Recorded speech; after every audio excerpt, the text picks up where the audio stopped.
10:04, call this meeting Wichita County Commissioners Board to order. And at this time, Commissioner Gonzalez has asked me to have the Honorable Bob Hampton offer a prayer this morning. Let's pray. Heavenly Father, we thank you for the many blessings you bestow upon us. Guide and direct us now through this week, and we thank you for these leaders here that guide this county. Bless them and their endeavors.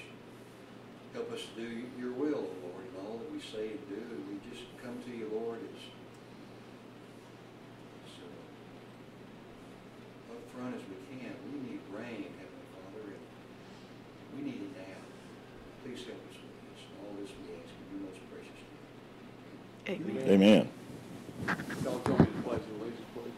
I pledge allegiance to the flag of the United States of America and to the republic for which it stands, one nation, under God, indivisible, with liberty and justice for all. Now the Texas pledge, please. Honor the Texas flag. I pledge allegiance to thee, Texas, one state, under God, one and indivisible. Thank you. Take seats, please.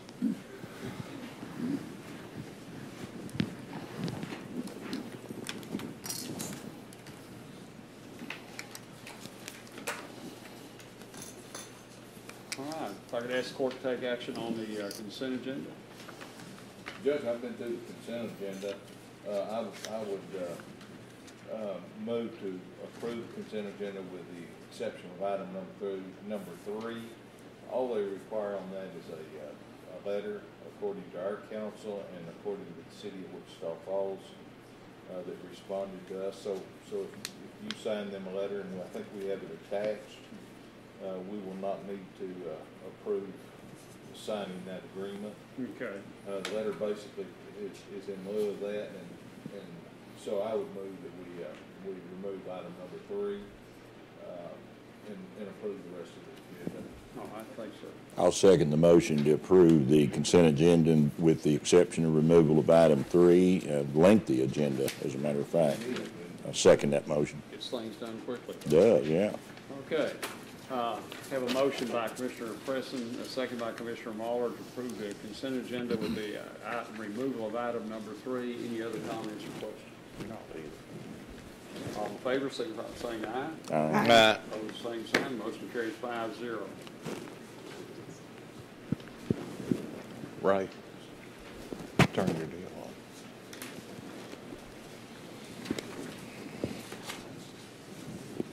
on. You know, I do want to comment. I was looking at the extension agent's reports, and in particular based on last week's discussion, looking at their mileage. And there's some clarification they're going to need to make in that, because I noticed, you know, like one of them reported one day that they were in the office all day long, but they had 16 miles. You know, their effort of coming to and from work is not really accountable in that. Shouldn't be accountable in that mileage. That's a given. And but I will visit with them some more on that. We may want to follow up and go with that and make sure we're all on the same page. Yeah, I mean, I don't have a problem, but if we look at that, and I took those amounts and tried to look at just that 1 month, and I'm going to take all the rest of those and print those off and look at those based on what we pay for county mileage and how much they are getting and all that. So, Judge?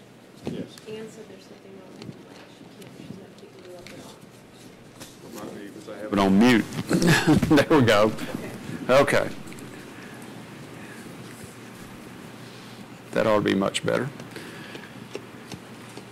Okay, we are down to item number 1. General business is to review and approve the emergency and regular bills for payment. Judge, I've reviewed the emergency and regular bills. Move we approve. I'll second that, Judge. Thank you. Motion by Commissioner Norris, second by Commissioner Gonzalez to approve the emergency and regular bills for payment. Any comments or questions on the bills? All in favor, signify by saying aye. Aye. Opposed, same sign. Motion carries 5-0. Item number 2 is discuss, consider, take action to approve conversion of the temporary full-time clerk position into one full-time regular central magistrate clerk position 100.454.03 in the Central Magistrate's Office, and approve the exception to the Wichita County's posting procedures and allow Judge Mark Newman to hire the temporary staffing employee Rhodesia C. Galbert and without posting a job announcement at the grade of step 9A through C to be determined by Judge Newman, and to hire Ms. Galbert as soon as possible following her successful completion of all pre-employment testing.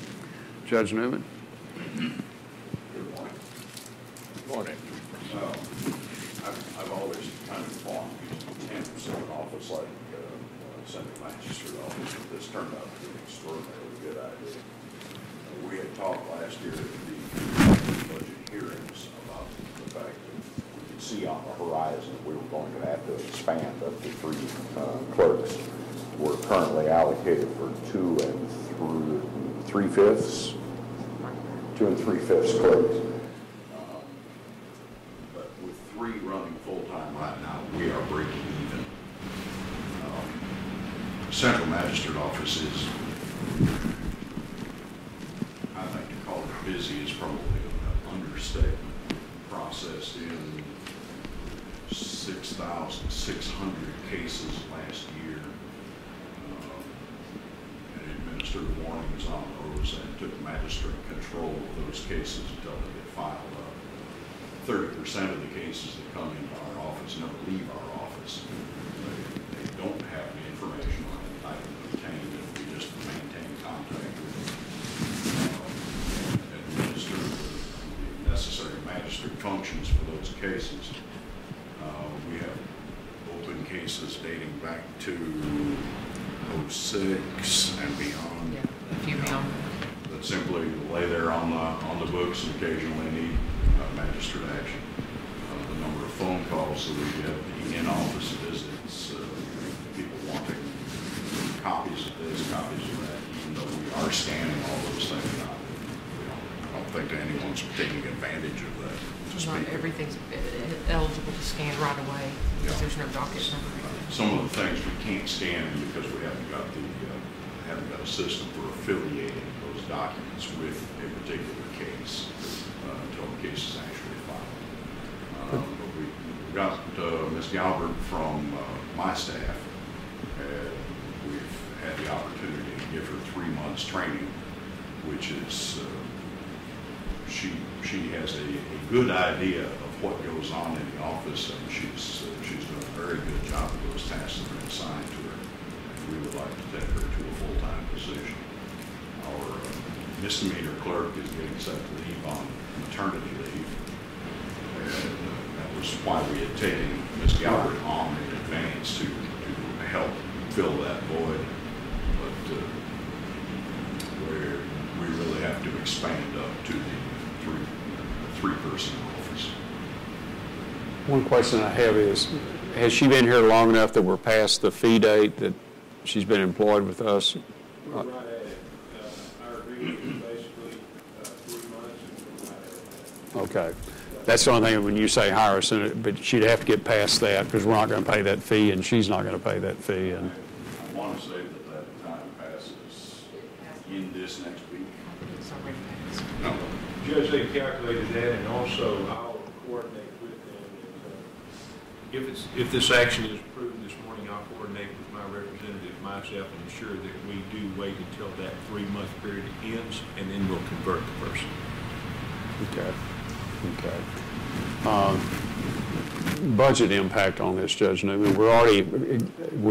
You're working her more hours than we had approved for that already at your request, and the court supported that. We had an allocation for a 24-hour clerk through the year, and by accelerating that up, we're good right now through. Some of it's fluctuating unknowns, but somewhere around the first week of July. The converting from my staff to a regular employee, I believe, will actually be marginally cheaper for the county. No. Now time you add on health insurance. Judge, I was trying to run that through my mind. You bought your person from Iowa Park up here, and that's how that extra one got into that office. Yeah.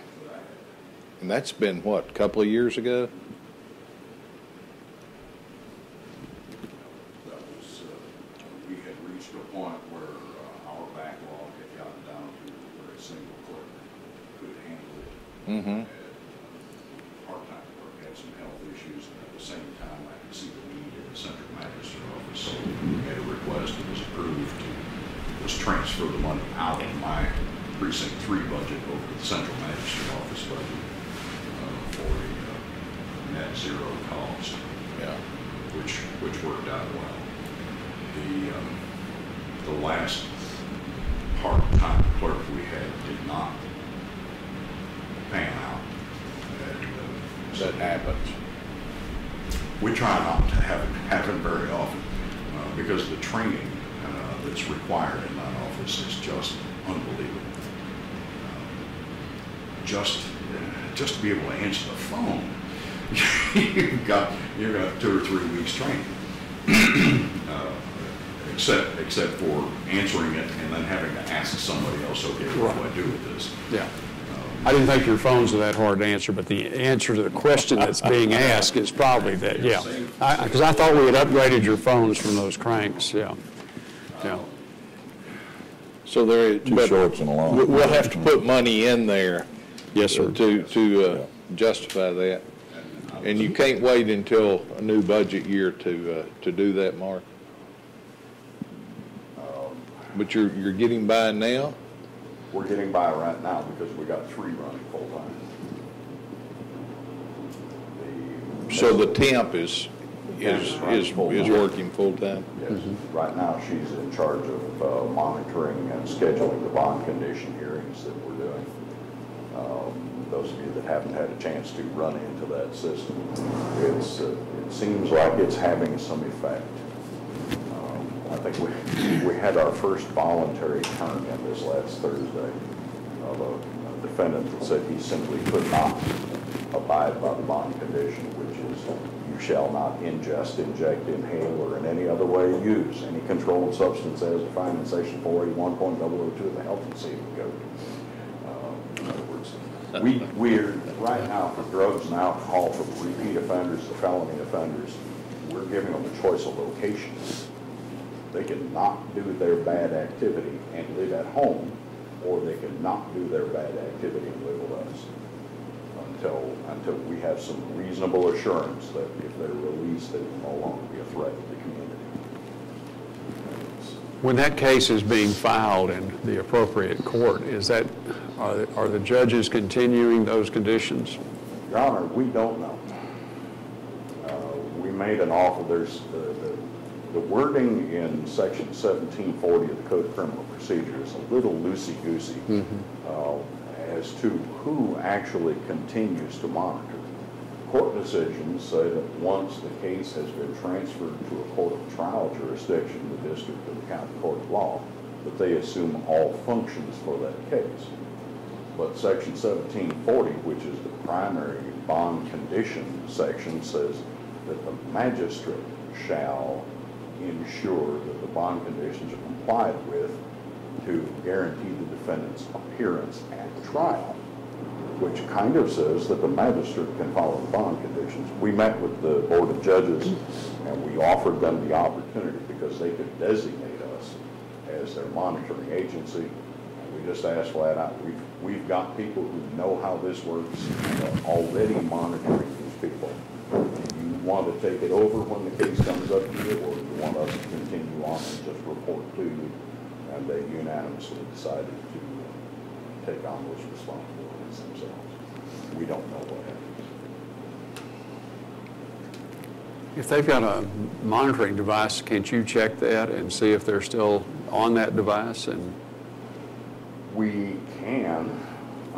Some of the, matter of fact, I think that the reports still wind up coming to us, and we forward them up to the court of trial jurisdiction.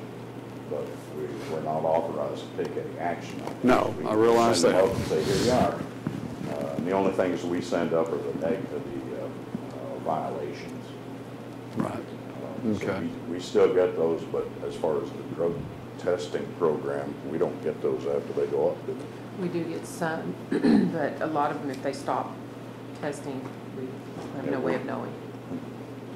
Okay. But generally, by the time the case goes up, you've had them long enough that that they will have established a pattern of Well, compliance or not. okay, they establish that pattern until that leverage goes off. We don't and- tell them that the leverage is gone. Yeah, no. Well, but it won't take long to figure it out. No. They're not, you know, they may not be the brightest, but they are smart. Amongst the community of people we're dealing with, word does travel fast. Yeah. We have people coming in that already know that they're going to wind up with one of these bond orders on them. Yeah. Okay.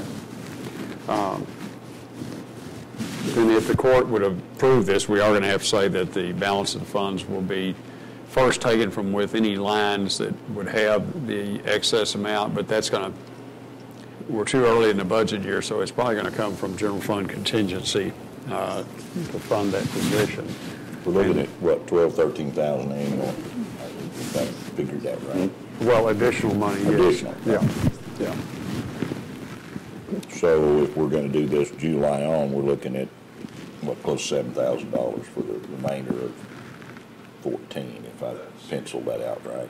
Well, now, okay, I heard you say that, and Commissioner's picking up on, we're going to start this effective July 1st, or we're starting this effective as soon as the 90 days are up and we make the conversion?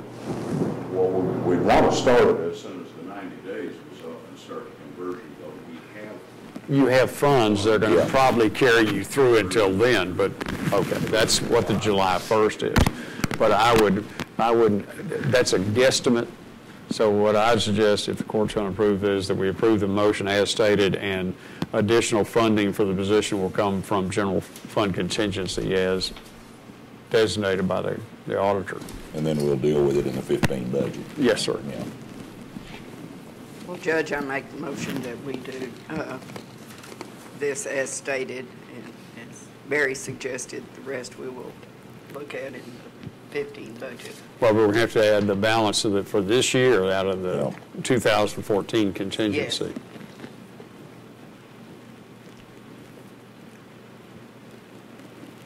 Okay.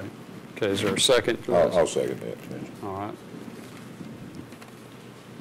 Motion by Commissioner Norris, second by Commissioner Mahler to approve the item as stated and have the additional funding transferred as necessary from general fund contingency by the county auditor.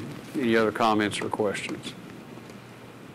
Judge, Yes, sir. I would have felt much better if this item had been presented where we could have, where I could have discussed the.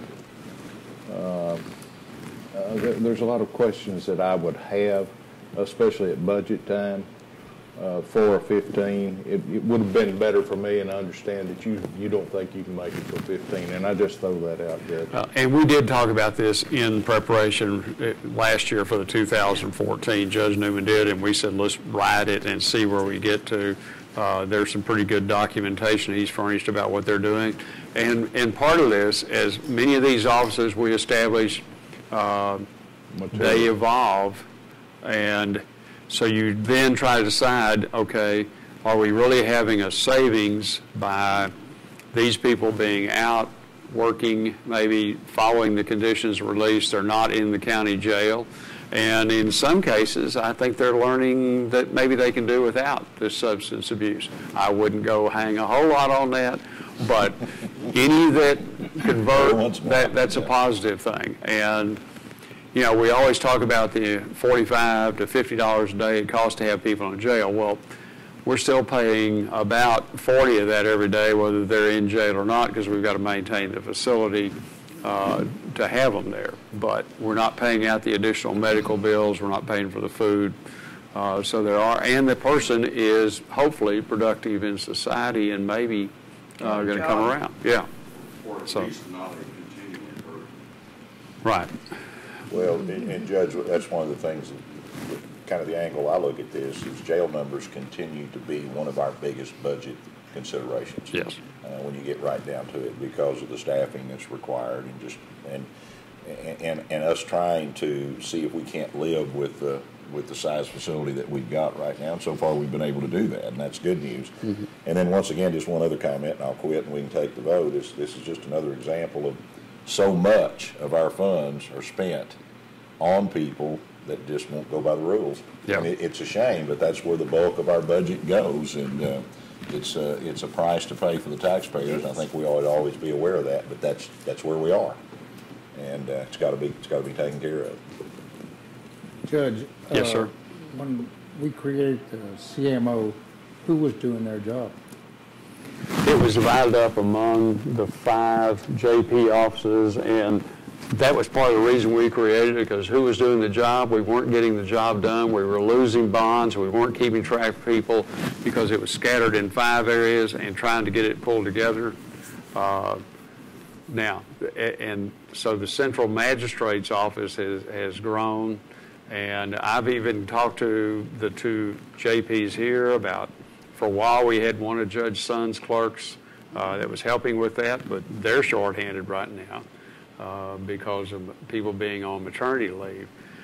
So in a long-term solution, having the JP's clerks come in and fill in, and it is, while it's much of the same duty, it's still considerably separate and takes additional training and expertise to deal with the level they're dealing. So, you know, and part of it is they have revised and I think improved the system to have better monitoring and more teeth in it when we have these bond conditions. I'm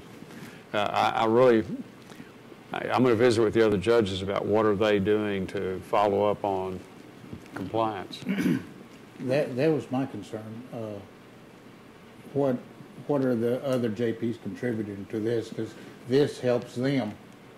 Well, it does. And that was the whole purpose. I remember them coming in here and saying, we need to have this, so it'll give us this, and blah, blah. So now that this department is starting to grow, they're not helping anything. Well, you've still got, the only thing, the JPs themselves are doing the rotational duty and coming in, so they are, the JPs are involved. That's part of their duty regardless. Well, I mean, it wouldn't be if we didn't have this. They would be doing it, but you would then have most of it in here in the 2 Wichita Falls JPs. Yeah. Now we spread that load around, and we... No, we took their load off, not spread the load. Well... They need to contribute to it. Okay, but they, jurisdictional-wise, if they hadn't agreed to do it, they wouldn't be doing that. They could say no. So it's cooperation on the outlying JP's part to come in and do this and to fill in. And then Judge Newman, for several years prior to his really, you know, we made, his work came in, and that's where we adjusted his remuneration last year because of the work that's been being done and how much time he's spending here and still running his duties in Iowa Park. So I think it's a good effort. Now, problem is, Judge, we can't keep growing that. Yeah. Yeah. Well, and you know, and going back to the history of this thing, I remember that thing being in pretty much a state of disarray when Judge Newman took it over and began to bring it together and get it organized and get it functioning. And I remember some of those discussions. It was working. It was not living up to its potential. Right. And if I could throw a little more history on there, as Judge Gossam said, before the Central Magistrate Office, no one knew. If the district clerk was trying to find a case that had an indictment, they had to check all 5 JP's offices. They had no idea where it was. In those days, about the only mandatory bond conditions that were being used were an ignition interlock, which you're required to put on if it's a second or subsequent DWI offense, a child protective order if it's an assault or sexual assault against a person under the age of 14, or emergency protective orders. Well, the emergency protective orders got filed into the records department, and so those got monitored. The others, there was no monitoring. If I put an ignition interlock on back in 2005, I had no idea whether or not they even did it. Because the records on some of the things did not come back to me, some of the things did. Sometimes we'd get a bond, sometimes we wouldn't. And we spent half our time trying to find junk. But then since then, the bond condition program, which is something, by the way, that's actually being promoted under a bond schematic program from Texas Department of Transportation, We don't get anything out of it, but they're encouraging this statewide. The primary focus is intoxication offenses, but it has opened up the whole range of things. Well, let's identify who our biggest problems are. And in this county, it's drugs and the related offenses. The thefts, the identity thefts, the credit card abuse, the criminal trespass, the pandering, all the things that are attendant to it. And so one of the conditions we had to add that we stole from the federal rules was, and don't commit another offense while you're on bond. We'll have your hat behind that if you do. And we're getting pretty good compliance out of it. We're seeing new people now instead of just the same old people.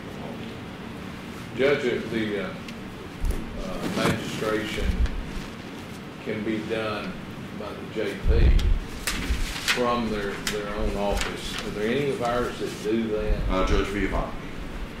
Okay, and so then Terry's taking care of business here? Yes. Running the office? Right. Okay, thank you.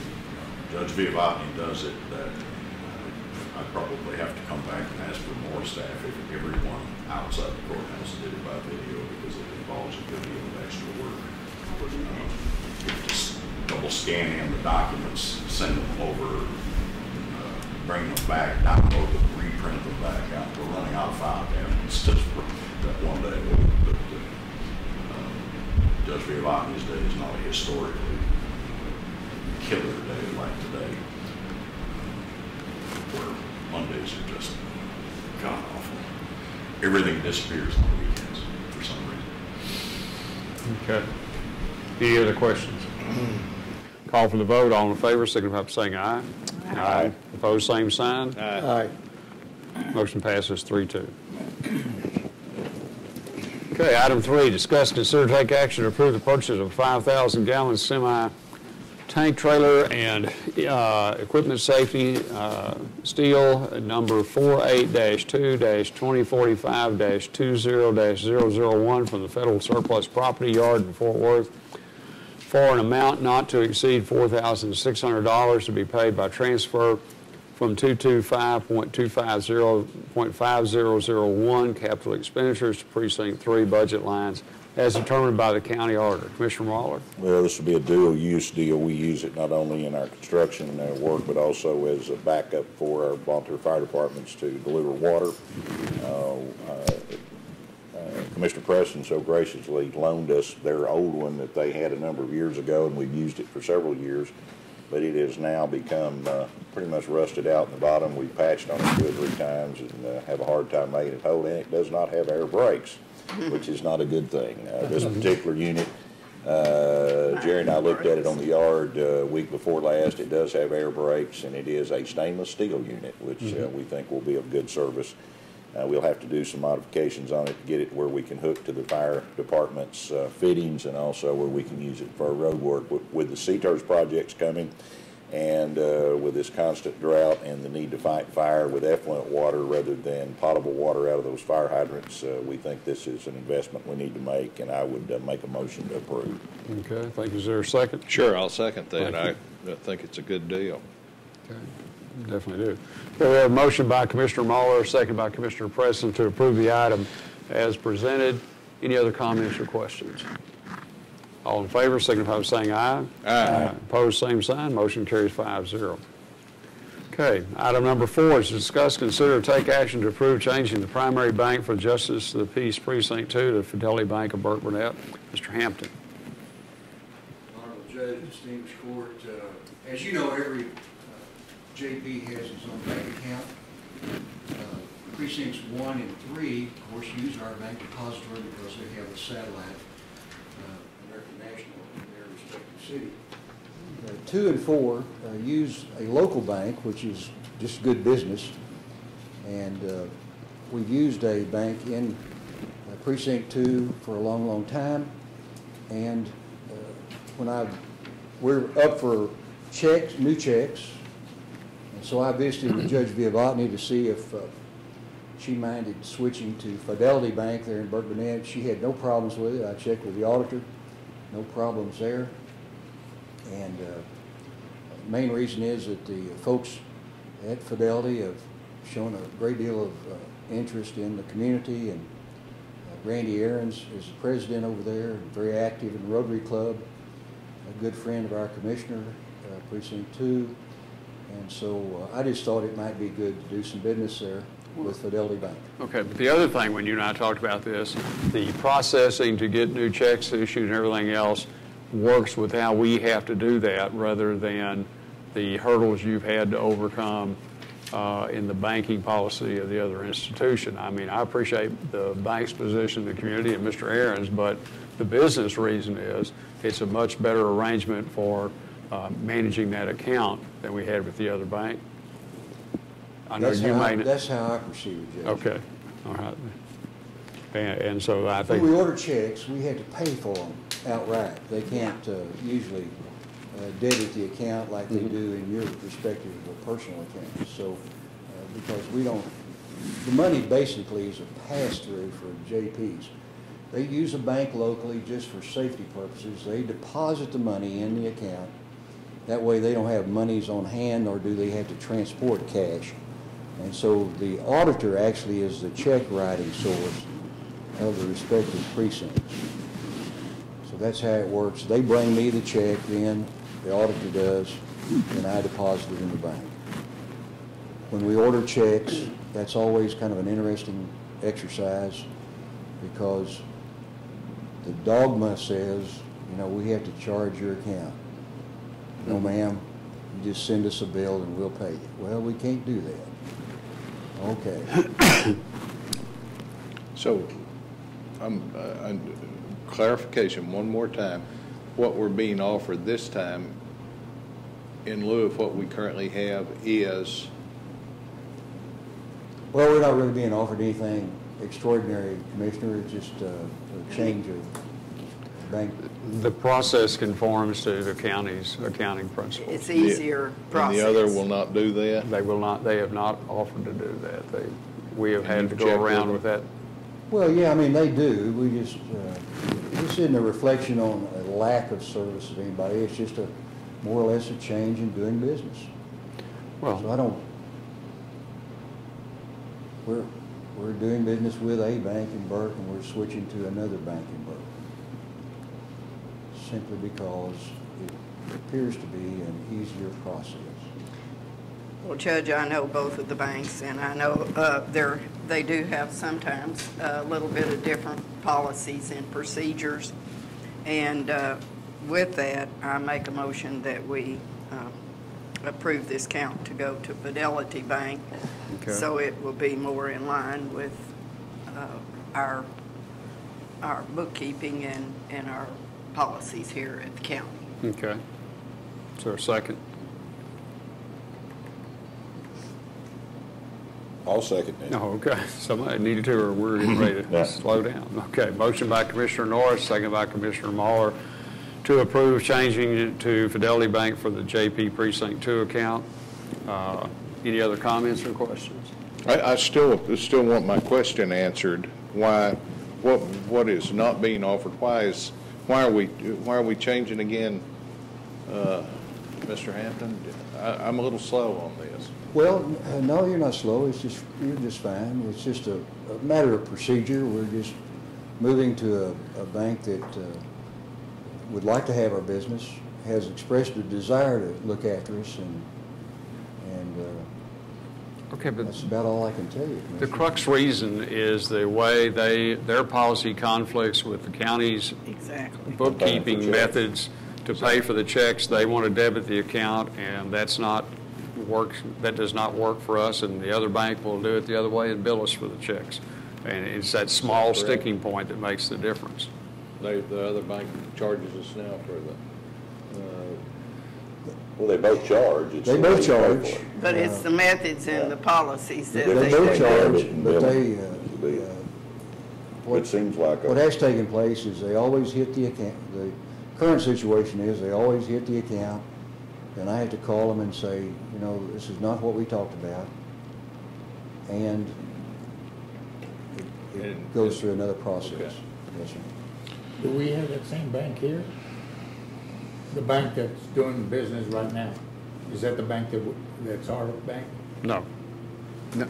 No. We, No, American National. no, Commissioner, in precincts 2 and 4, we use the local bank, which does not have an American National facility, but the JPs use a bank there locally. For example, precinct 4 uses State Bank.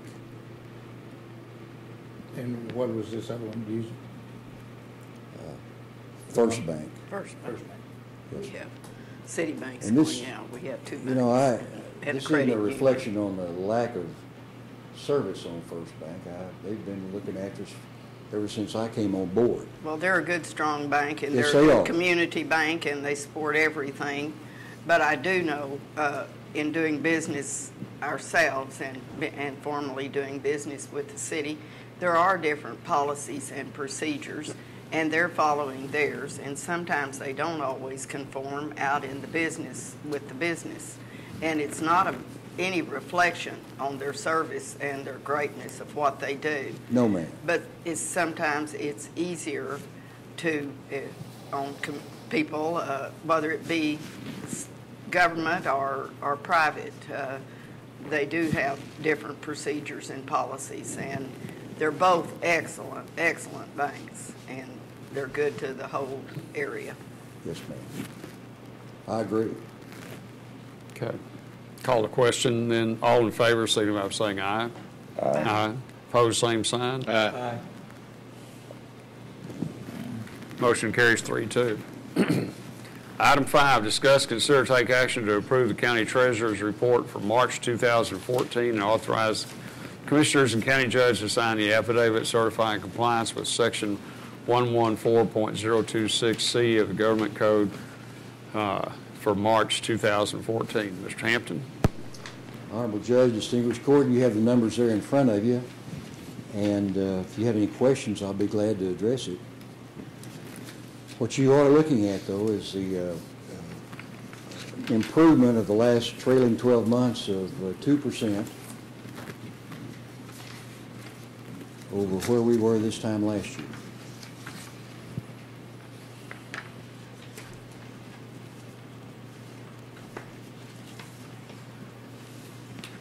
I have been, do you think any more of this is, it looks like to me that the tax office is probably ahead of where they normally are in collections at this point, and also looking at past due collections. Are you seeing that? Is that one of the contributing things, or have our expenses have not caught up at this point? Did you get a chance to even think about looking at it that way, or? I really haven't, Judge, but I'll be glad to. Well, I'm just, and it's, even if you said, I don't know, if it's, but I was just curious if, because I know Mr. Smythe and his personnel have really been making a serious effort to clean up the outstanding delinquent tax roll, as well as stay aggressive on the current taxes. And I appreciate it however it is, and then you always have to worry as well, we haven't paid out some large expense, and right now there's not a, we've got some permanent improvement things that will come due before the end of the year, but I like the way this is tracking because, I think people are concerned, as we have talked about the jail costs and what we're moving towards there.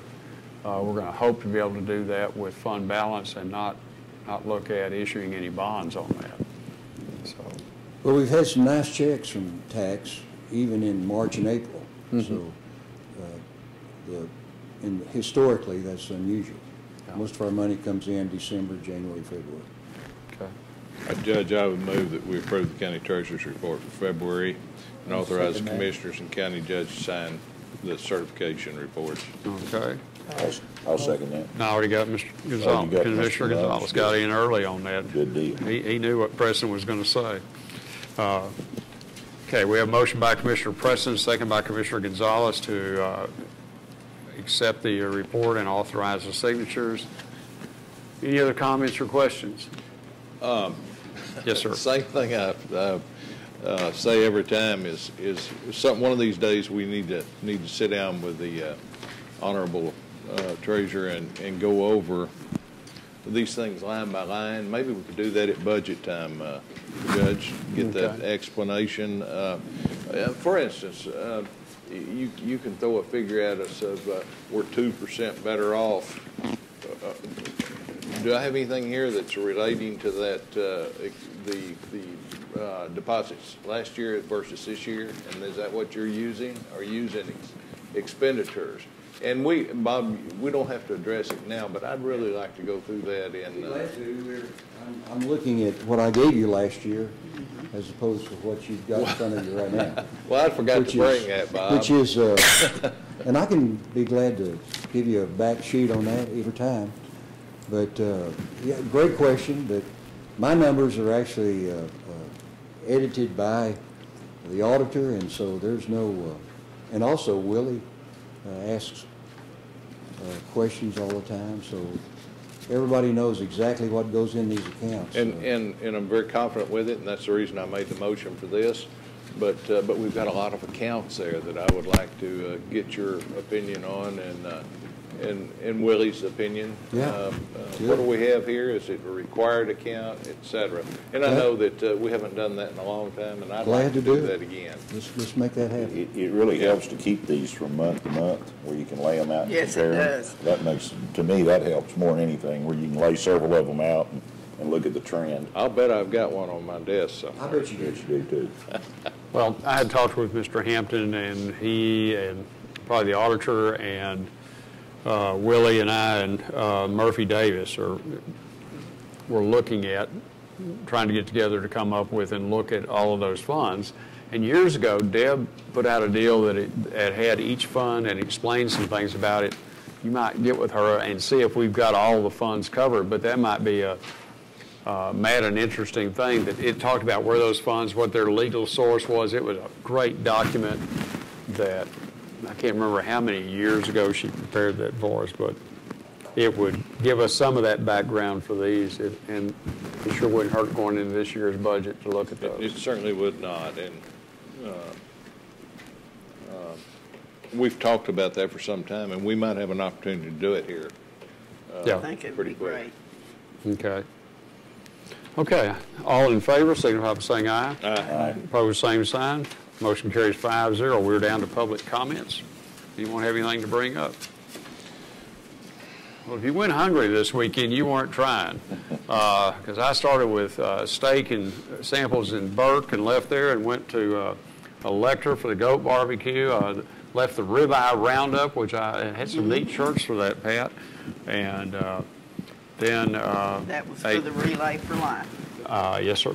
Yes, it was. And then the effort out at Electra was just an incredible number of people out there, and had some chicken and had some ribs, and that was great festivities. And then ran down to downtown Wichita Falls, which had a Cajun Fest going on. The Elks were cooking. The Elks were cooking along with a whole lot of other people. I mean, it was amazing how they were serving that in tray deals that were, boxes they had cut that were about yay big, and heaped up with food on there. I don't know how big a family people were feeding with those, but it was all anybody could want. And but good music, different things happening. It was a pretty festive weekend. Anything else to bring up? Well, we do have this coming weekend, and starting Friday night, our Relay for Life in Burke Burnett, and it will be at our Friendship Park. A lot of activities will be going on, and a lot of the businesses such as Hayes had hosted the ribeye roundup, and all the proceeds was going for that. And we've had garage sales, and our churches have had different money making to be a participant. So we look for that this weekend. It's always good, and we have a good turnout, and we have an opportunity to be thankful for those who have survived the cancer, and a little bit of time to reflect on those who did not. We have a nice moving ceremony at our theater, And always, we have Darcy Trapp's name, and he's the last year he walked the Survivor's Walk, and in a few months he was gone. But we always honor and remember him because he always participated with us and was a strong supporter and a wonderful mentor. Anyone else? Okay, we do have budget work sessions scheduled for 1:30 this afternoon, and as always, general discussion is in there. Then Human Resources, Jail, Public Defender, Human Services, and any additional charity participants. So we will recess now at 10:50, and I'll see you back here at 1:30.